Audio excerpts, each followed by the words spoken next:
엄마, 잠깐만. 집에 들어가도 돼? 왜? 무슨 일이야? 도윤아? 그게 전세 계약이 꼬였어.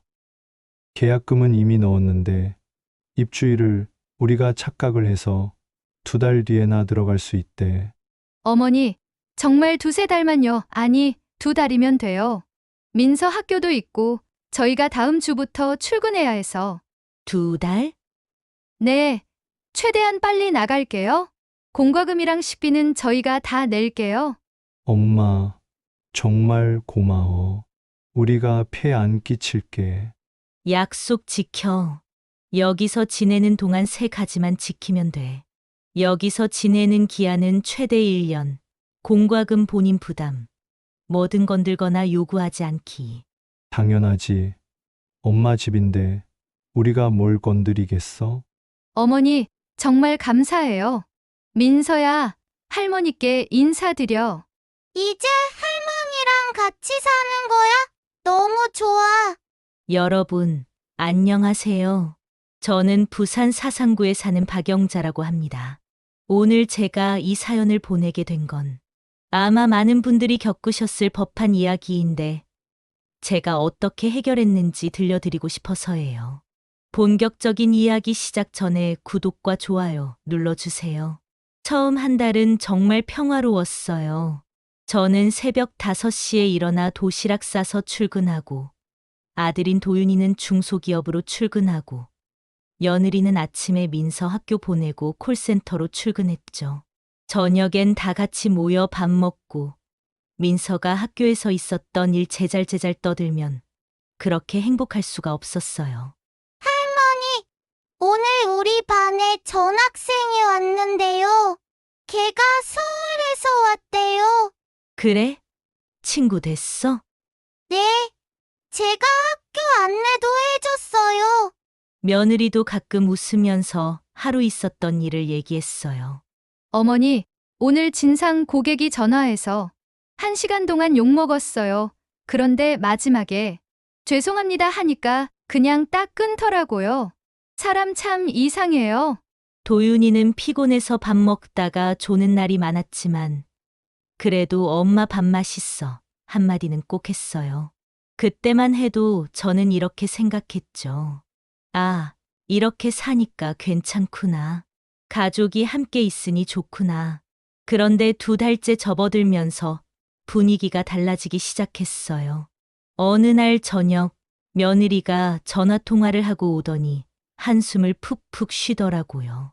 친정아빠 수술비가 3천만 원이래요. 보험은 1천만 원밖에 안 나온다 그러고 어떻게 해야 할지 막막해요. 알고 보니 사돈이 몇 해 전부터 심장이 안 좋다는 이야기를 들었었는데 입원에 늦기 전에 심장 수술을 받아야 하는데 병원에서 선결제를 요구한다는 거예요. 그 즈음 도윤이도 사고가 났어요. 퇴근하면서 운전하다가 접촉사고를 낸 거예요. 다친 사람은 없었지만 상대방 차가 외제차라 수리비가 어마어마하게 나왔죠. 보험 처리는 했지만 할증 때문에 앞으로 보험료가 엄청 오른다고 난리였어요. 그러던 어느 목요일 저녁이었어요. 밥상에 둘러앉아 먹고 있는데 며느리가 김치를 젓가락으로 들었다 놨다 하더니 조심스레 말을 꺼내더라고요. 어머니, 왜? 저희 친정아버지 병원비 때문에 급한데요. 그래서? 혹시 이 집을 담보로 대출을 좀 받을 수 있을까요? 공동명의로 바꾸고 대출 받은 다음에 다시 돌려놓으면 되잖아요. 이자는 저희가 낼게요. 순간 제 머릿속에는 돈 때문에 사이가 멀어지거나 사건이 벌어졌다는 뉴스나 주변 이야기들이 떠올랐어요. 그건 안 돼. 제가 숟가락을 탁 내려놓으니까 민서가 놀란 눈으로 저를 봤어요. 할머니, 민서야, 방에 가서 숙제해. 민서가 방으로 들어가자 저는 며느리를 똑바로 봤어요. 이 집은 내 노후로 내가 뼈 빠지게 일해서 모은 돈으로 장만한 집이다. 너희한테 도움 안 받으려고 아득바득 모은 돈으로 산 집이야. 여기서 더 늙으면 병원 가야 할 돈이고 내가 죽을 때까지 살아야 할 곳이야. 담보로 대출 받는 건 절대 안 돼. 어머니, 정말 잠깐이에요. 거치 기간 끝나면 바로 갚을 거예요. 며느리의 눈가가 빨갛게 충혈됐어요. 아들도 옆에서 지켜보더니 거들더군요. 엄마, 지금 우리 집도 보증금 사기를 당해서요. 이전 집에서 지금 당장 줄 돈 없다고 배째라 식으로 나오고 있어서 그것까지 겹쳐서 우리도 돈 마련할 여건이 안 돼서 그래요. 좀 도와주시면 안 돼요? 보증금 사기? 네, 주인이 돈이 없다고 보증금을 못 돌려준대요. 소송해도 시간만 걸리고 당장에 당길 수 있는 돈이 없어서요. 저는 물컵을 들었다가 다시 내려놨어요. 마음이 흔들렸어요. 하지만 흔들림과 승낙은 다른 거예요. 병원비는 내가 500만 원 보태줄게. 하지만 집 근저당은 절대 안 돼. 너희가 알아서 해결해라. 며느리는 고맙다고는 했지만 표정은 어두웠어요. 그날 밤 화장실에서 며느리가 우는 소리가 들렸어요. 도윤이는 거실 소파에 앉아서 한숨만 푹푹 쉬더라고요. 그 이후로 집안 분위기가 싸늘해졌어요. 며느리는 저랑 눈도 안 마주치려 했고 도윤이는 일부러 더 늦게 들어왔어요. 민서만 아무것도 모르고 엄마, 아빠 왜 싸워요? 하고 물어봤죠. 안 싸워. 어른들은 가끔 생각이 달라서 그래.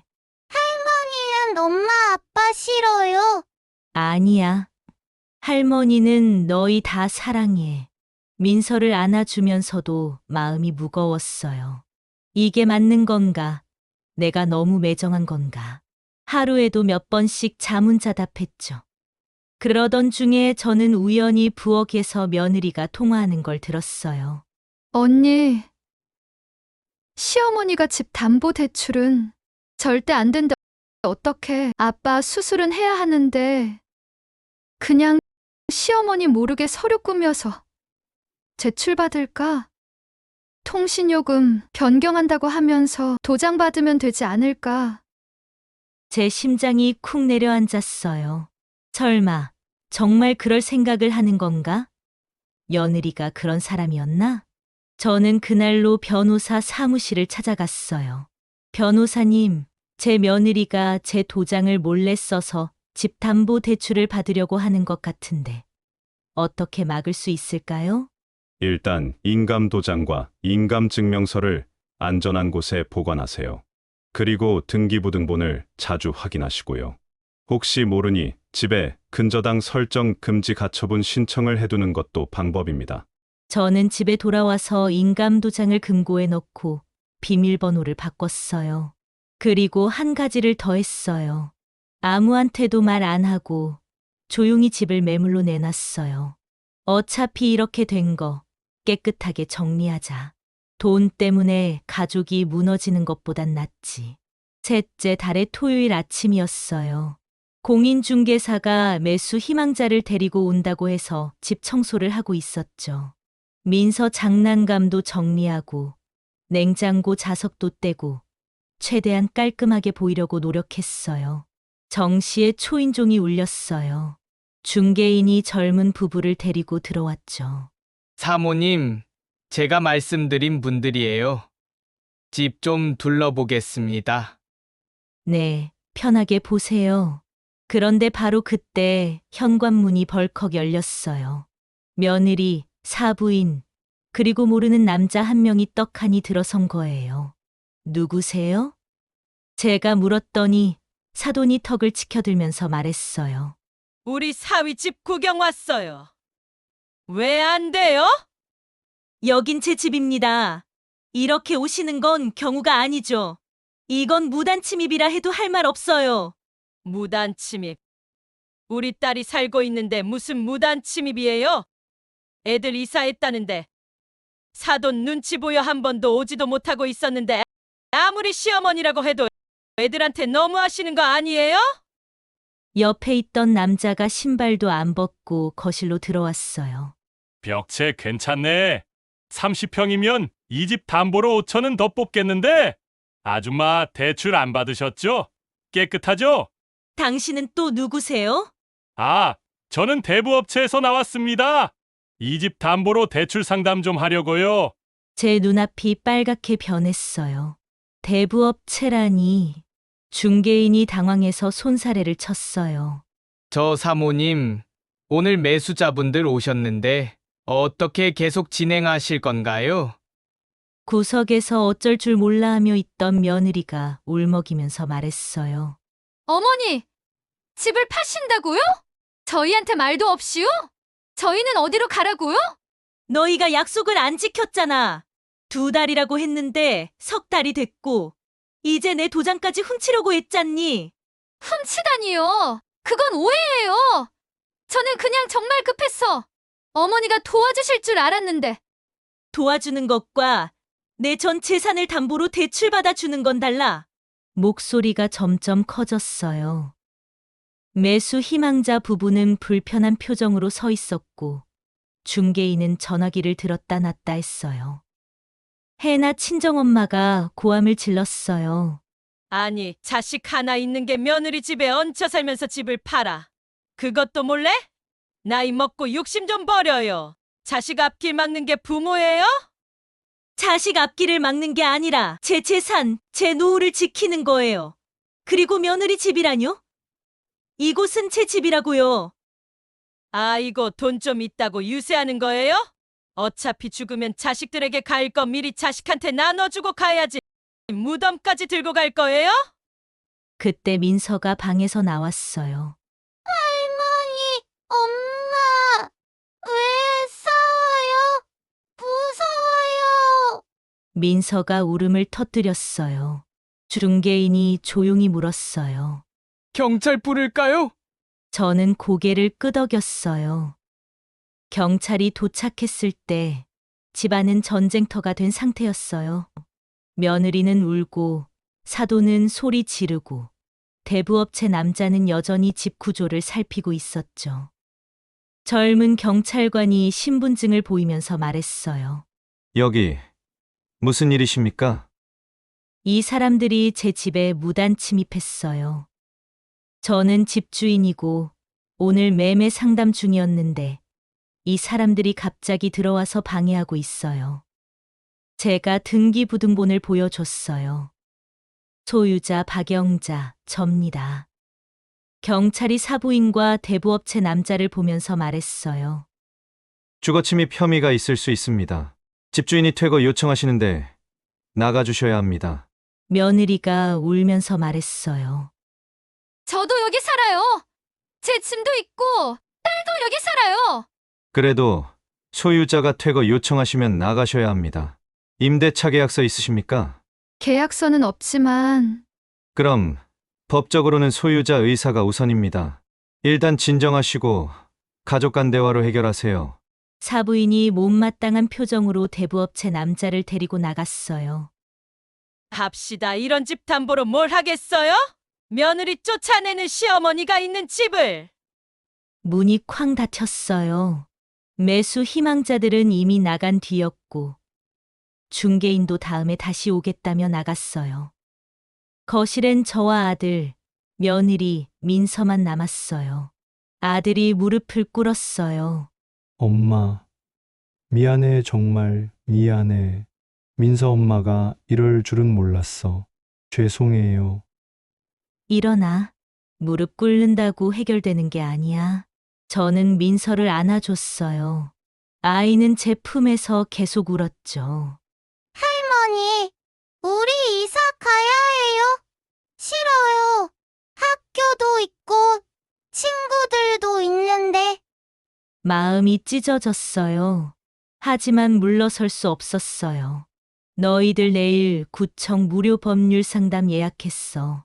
같이 가자. 정리할 건 정리해야지. 구청 3층 법률 상담실. 낡은 테이블에 마주 앉은 변호사가 서류를 넘기면서 물었어요. 전세 계약서나 무상거주 확인서 작성하신 적 있습니까? 없어요. 구두로만 최장 1년이라고 했어요. 그럼 임대차 보호법 적용은 안 됩니다. 다만 거주 사실이 있으니 즉시 퇴거는 어렵고 합의서를 작성하시는 게 좋겠네요. 변호사가 샘플을 보여주면서 설명했어요. 퇴거 기한, 생활비 분담, 파손 책임, 무단 담보 설정, 손해배상 이런 조항들을 넣으세요. 그때 며느리가 갑자기 입을 열었어요. 저 사실 하나 더 있어요. 모두가 며느리를 봤어요. 코인 투자하다가 3천만 원 잃었어요.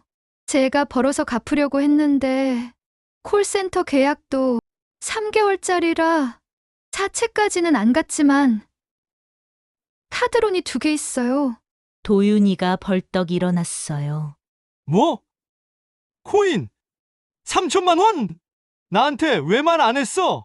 말하면 이혼하자고 할까봐 무서웠어요.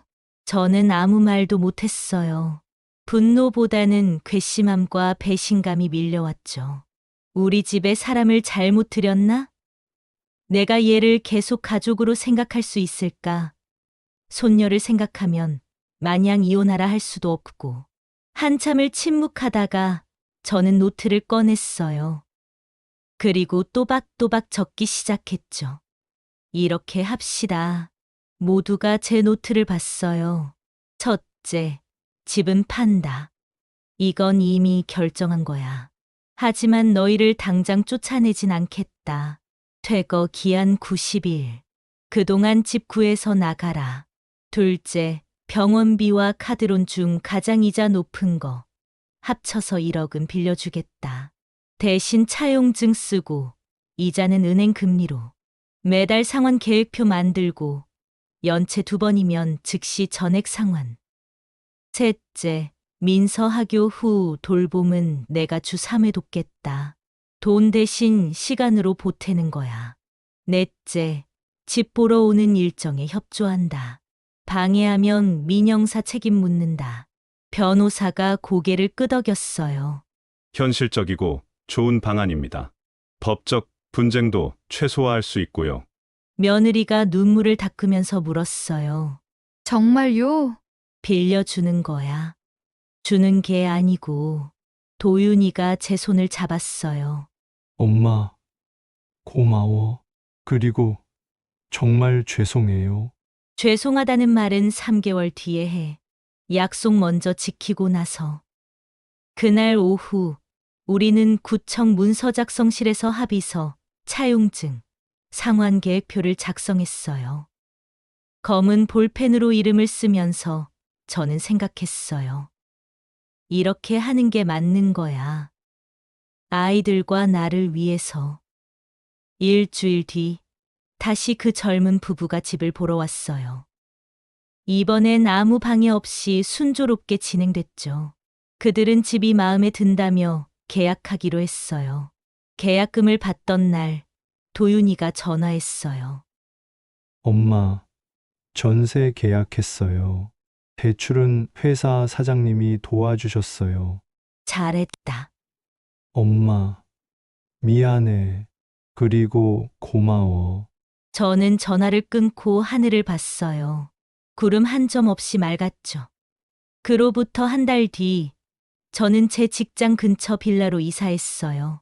이전 집보다는 작아졌지만 오히려 저만의 아늑한 공간이라 생각하니 마음이 뿌듯했죠. 주 3회 민서를 학교에서 데려와 저녁을 해줬어요. 아이는 제가 끓여주는 된장찌개를 좋아했죠. 할머니, 이거 진짜 맛있어요. 엄마보다 요리 잘해요. 그래?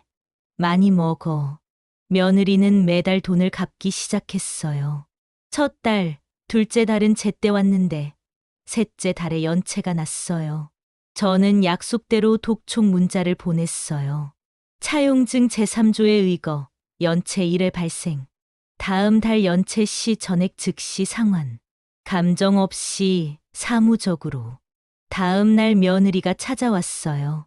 밀린 돈과 함께. 어머니, 죄송해요. 다시는 안 늦을게요. 확인했어. 우리 사이는 차가웠지만 명확했어요. 가족이지만 서로가 지켜야 할 선이 있었고, 사랑하지만 원칙이 있었죠. 어느 일요일 민서가 이사한 저희 집에 처음 놀러 왔어요. 여기 좁지 않아요?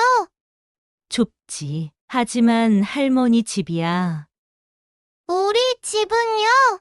민서 집은 민서네 집이지. 민서가 고개를 갸웃거렸어요. 할머니는 우리랑 같이 안 살아서 안 슬퍼요? 슬프지 않아.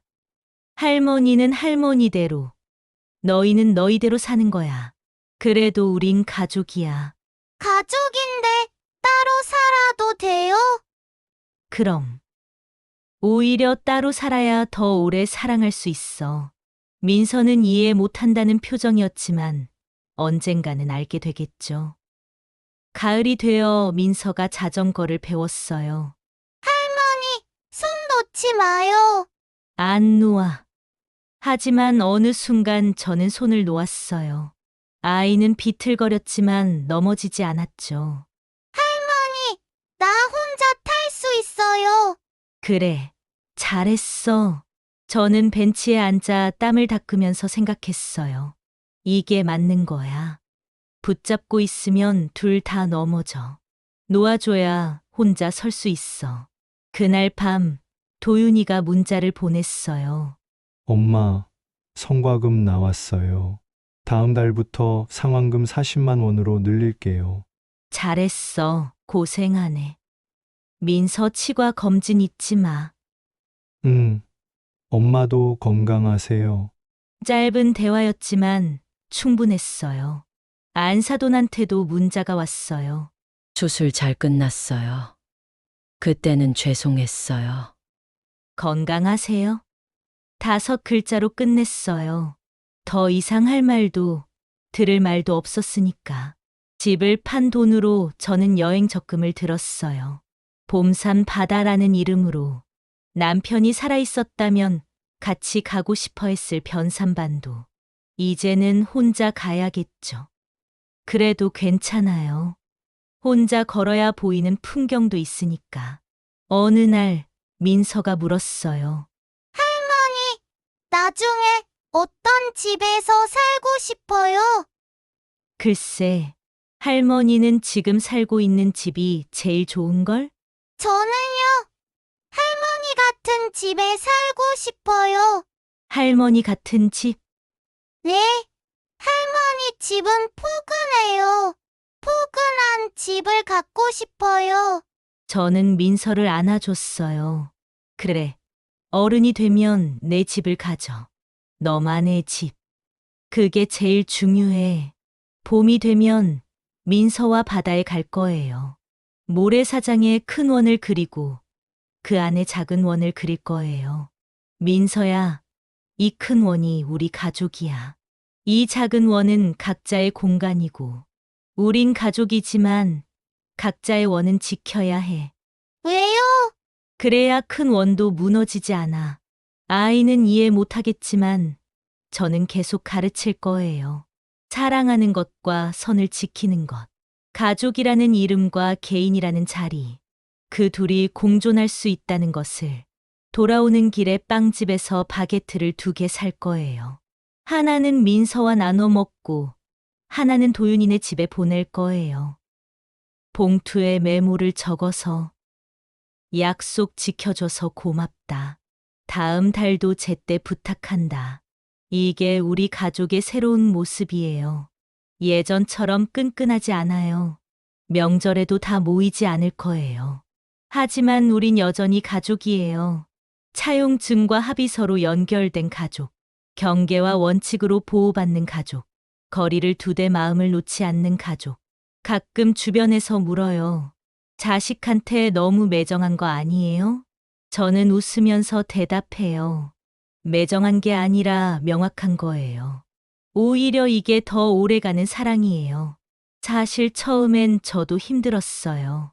아들이 무릎 꿇는 모습, 며느리가 우는 모습, 손녀가 무서워하는 모습.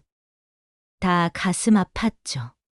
하지만 지금 생각해보면 그때 제가 물러섰다면 어땠을까요? 집은 남의 손에 넘어갔을 거고, 저는 거리에 나앉았을 거고, 아들 내외는 빚더미에 앉았을 거고, 우린 서로를 원망하며 살았겠죠. 선을 지켰기에 우린 아직 가족이에요. 선을 그었기에 그 선 안에서 자유로워요. 약속을 문서화했기에 약속이 지켜지고 있어요. 어제 민서가 그림을 그려서 보냈어요. 4개의 동그라미가 있고 각 동그라미 안에 우리 가족이 한 명씩 있었어요. 그리고 그 동그라미들을 큰 하트가 감싸고 있었죠. 그림 아래 삐뚤빼뚤 글씨로 적혀 있었어요. 우리 가족, 따로 또 같이. 맞아요, 민서야. 우린 따로 또 같이인 거야. 할머니가 가르쳐준 대로. 너도 나중에 내 원을 지키렴. 사랑한다고 다 내주지 말고, 가족이라고 다 받아주지 말고, 내 것을 지키면서 사랑하는 법을 배우렴. 그게 할머니가 너에게 주는 진짜 유산이야. 집도, 돈도 아닌 서로의 선을 지키는 법과 거리 두는 사랑. 그것만 있으면 넌 어디서든 너만의 집을 만들 수 있을 거야. 무너지지 않는 내 집을. 이제 저는 매일 아침 창문을 열고 하루를 시작해요. 이전보다 작아진 빌라이지만 햇살이 잘 들어요. 커피 한 잔 내려서 마시고 라디오를 들으며 하루 계획을 세워요. 오늘은 민서 학교 도우미 가는 날. 내일은 병원 정기검진 가는 날. 모레는 도윤이네 집에 반찬 갖다 주는 날. 스케줄이 빽빽하진 않지만 비어있지도 않아요. 적당한 거리, 적당한 관심, 적당한 사랑. 그게 우리 가족의 새로운 리듬이에요. 지난주에 며느리가 찾아왔어요. 커피와 케이크를 들고. 어머니, 잘 지내세요? 그래, 너는? 저도요. 회사에서 정규직 전환 심사 중이에요. 잘 됐네. 어머니, 덕분이에요. 그때 어머니가 단호하게 해주지 않았으면 저희 가족은 뿔뿔이 흩어졌을 거예요. 이제 와서 무슨. 진심이에요. 감사해요. 그리고 죄송해요. 해나가 고개를 숙였어요. 저는 케이크를 한 입 먹고 말했어요. 과거는 과거야. 앞으로가 중요하지. 네, 앞으로 잘할게요. 말로 하지 말고 행동으로 보여줘. 네, 며느리가 웃었어요. 오랜만에 보는 진짜 웃음이었죠. 그날 밤 일기를 썼어요. 오늘 해나가 왔다. 예전 같았으면 같이 저녁 먹고 차도 마시고 이런저런 이야기도 했을 텐데. 오늘은 커피 한 잔만 마시고 보냈다. 이게 맞다. 우린 더 이상 한 지붕 아래 살지 않는다. 각자의 공간에서 각자의 삶을 산다. 그래도 괜찮다. 아니, 오히려 이게 더 좋다. 서로를 구속하지 않으니까. 서로에게 짐이 되지 않으니까. 일기를 덮고 창밖을 봤어요. 별이 많이 보였죠. 침대에 누워 천장을 보면서 생각했어요. 내 인생도 어느덧 황혼을 넘어 중반에 접어들었어요. 아직도 한창인 나이죠. 그 남은 시간을 어떻게 보낼 것인가? 자식들에게 끌려다니며 보낼 것인가? 아니면 내 주도로 살 것인가? 답은 명확했어요. 죽는 그날까지 내 삶의 주인은 나여야 해요. 그리고 나 혼자 알아서 헤쳐나가야 하는 거예요. 그래서 저는 오늘도 저만의 선을 지켜요. 사랑하되 선을 긋고 도와주되 한계를 두고 가족이되 개인을 지키며. 이것이 제가 배운 가족 사랑법이에요. 누군가는 차갑다 하겠지만 누군가는 현명하다 하겠죠. 저는 그저 제 방식대로 사는 거예요. 후회 없이 당당하게. 제 집에서 제 원칙대로. 이것이 제가 여러분께 들려드리고 싶었던 이야기예요. 평범한 할머니의 평범하지 않은 선택. 가족과 경계 사이에서 균형 잡기. 여러분도 비슷한 고민이 있으신가요? 그렇다면 기억하세요. 사랑한다고 다 내어주지 마세요. 가족이라고 다 받아주지 마세요. 선을 그으세요. 문서를 만드세요. 원칙을 세우세요. 그것이 서로를 지키는 길이에요. 각자의 길을 인정하면서도 마음으로 연결되어 있는 것. 저는 오늘도 그렇게 삽니다. 혼자, 하지만 외롭지 않게. 따로, 하지만 함께인 것처럼. 내일은 장 보러 가야겠어요. 민서가 좋아하는 떡볶이 재료를 사서 주말에 해줘야죠. 도윤이네 집에서 먹는 게 아니라 제 집에서 해서 싸주는 거예요. 이것도 일종의 선이죠. 내 공간에서 내가 만든 것을 나눠주기. 복잡한가요? 처음엔 저도 그랬어요. 하지만 이제는 자연스러워요. 이것이 우리 가족의 새로운 문법이니까요. 여러분, 긴 이야기 들어주셔서 감사해요. 부디 여러분도 건강한 서로의 선을 만드시길 바라요. 그것이 건강한 가족을 만드는 첫걸음이니까요.